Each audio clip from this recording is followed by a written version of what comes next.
Serial నటుడు చంద్రక్రాంత్ మృతితో పలు సంచలన విషయాలు వెలుగులోకి వచ్చాయి. మొన్నటికి మొన్న పవిత్ర జయరాం మృతితో చంద్రకాంత్ డిప్రెషన్లోకి వెళ్ళగా తాజాగా ఆయన ఆత్మహత్య తాకట్టులో ఉన్న బంగారాన్ని విడిపించి ఆ రోజు ఆన్లైన్ రేటుకే మేము కొంటాం. Sharma gold company. అసలేమన్నారు? ఆ వాట్సాప్ చాట్లో ఏముంది?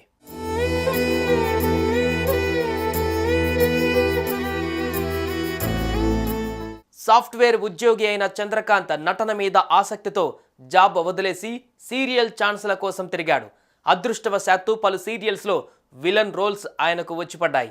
అలానే త్రినయని సీరియల్లోని తిలోత్తమగా నటిస్తున్న పవిత్ర జయరాంకు తమ్ముడి క్యారెక్టర్గా ఎంపిక అయ్యాడు. కానీ కొద్ది కాలం తర్వాత ఆ క్యారెక్టర్ నుంచి ఆయన తప్పుకున్నాడు.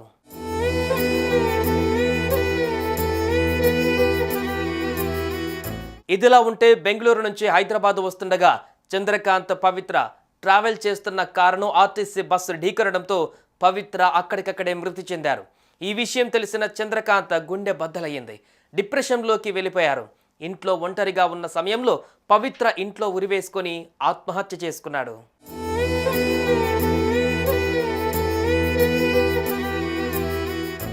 ఇక ఆత్మహత్యకు ముందు చంద్రకాంత్ వాట్సాప్లో చేసిన చాటింగ్ బయటపడింది. ఆయన తన ఫ్రెండ్తో మాట్లాడారు.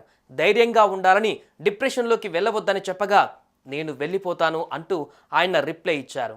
ఎక్కడికి అని ప్రశ్నించగా ఇక చాలు ఈ జన్మకి, బట్ ఎవరికి చెప్పకండి అని రిప్లై ఇచ్చారు. అలా మాట్లాడవద్దని కోరగా నేను వెళ్తేనే కరెక్ట్, లేదా నేను పిచ్చివాణ్ణి అయిపోయి మద్యానికి బానిసవుతాను, ఇంట్లో వాళ్ళని ఇబ్బంది పెడతాను అని రిప్లై ఇచ్చాడు. మేమంతా లేమా అని రిప్లై ఇవ్వగా ఏడుస్తూ ఉన్న స్మైలీ పెట్టాడు.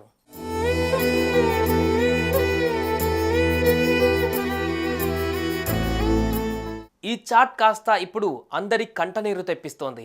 ఎంత డిప్రెషన్లోకి వెళ్తే ప్రాణాలు తీసుకుంటాడు, పవిత్రపై ఎంత ప్రేమ పెంచుకుంటే ఇలా అవుతాడు అని అన్నారు. మరోవైపు చంద్రకాంత్ మొదటి భార్య, పిల్లలు అతని మృతితో కన్నీరు మున్నీరవుతున్నారు. ఇప్పటికైనా తమతో ఉంటాడు అనుకుంటే శాశ్వతంగా వదిలేసి వెళ్ళిపోయాడంటూ బోరుమంటున్నారు.